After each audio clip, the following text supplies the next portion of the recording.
Hari ini aku mau cerita tentang penyakit utama dari orang cerdas. Kemungkinan besar dari sebagian kalian ada yang mengalami hal seperti ini. Saat SD, saat kecil, dia ngerasa cepet banget belajar hitung-hitungan, cepet banget ngerjain sesuatu. Kayaknya teman-teman tuh 2 jam baru bisa, dia 1 menit, 2 menit ngeliat soal udah bisa.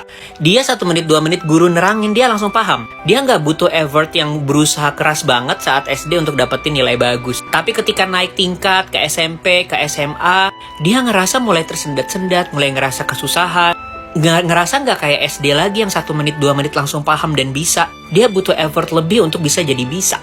Ada yang ngalamin hal kayak tadi? Pasti ada. Apakah artinya level kecerdasan kamu menurun? Jawabannya adalah bukan. Itu terjadi karena mental juang kamu yang rendah. Kamu sebenarnya adalah golongan anak yang ber-IQ tinggi, kemungkinan besar. Kamu cerdas. Hanya saja, kamu nggak sadar bahwa semakin tinggi tingkat edukasi, itu memang akan semakin sulit. Dan secerdas apapun orangnya, ketika level edukasinya makin naik, dia harus butuh effort untuk belajar. Gak bisa lagi mengandalkan kecerdasan kayak ala-ala zaman SD, di mana gak belajar 1 menit, 2 menit langsung paham dan bisa, dan nilainya bagus.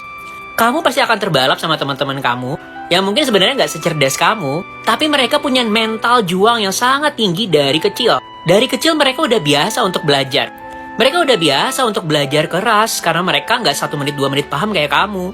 Akhirnya ketika SMP, SMA, mereka semakin giat belajar. Mereka biasa dengan mental juang yang tinggi. Lama-kelamaan kamu yang sebenarnya lebih cerdas dari mereka pasti akan terbalap.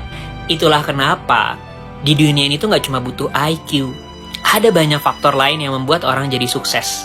Salah satunya adalah mental. Sayang banget kan? Padahal kamu punya potensi besar. Tapi karena mental juang kamu yang rendah, kamu bahkan mungkin sampai bisa gagal mewujudkan mimpi kamu. Dan ketika itu terjadi, kamu nggak bisa lagi memutar waktu.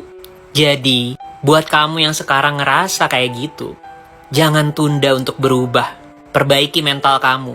Nggak bisa cuma ngandalin kecerdasan doang, tanpa mental juang yang baik. Jangan pernah anggap remeh orang lain. Karena bisa jadi, orang lain yang kamu remehkan itu, kelak di SBMPTN, dia bisa aja dapat PTN yang bagus. Dia bisa aja belajar jauh lebih rajin dari kamu. Hingga kelak mungkin dia pakai jakun, atau dia pakai jas alma mater karung goni. Sementara kamu, yang cuma duduk manis mengandalkan kecerdasan, yang ternyata ujung-ujungnya, karena kelalaian kamu, keangkuhan kamu, kemalasan kamu jadi gagal. Gunakan potensi kamu sebaik-baiknya. Jika kamu cerdas, ditambah dengan mental juang yang baik, kamu pasti jadi orang besar.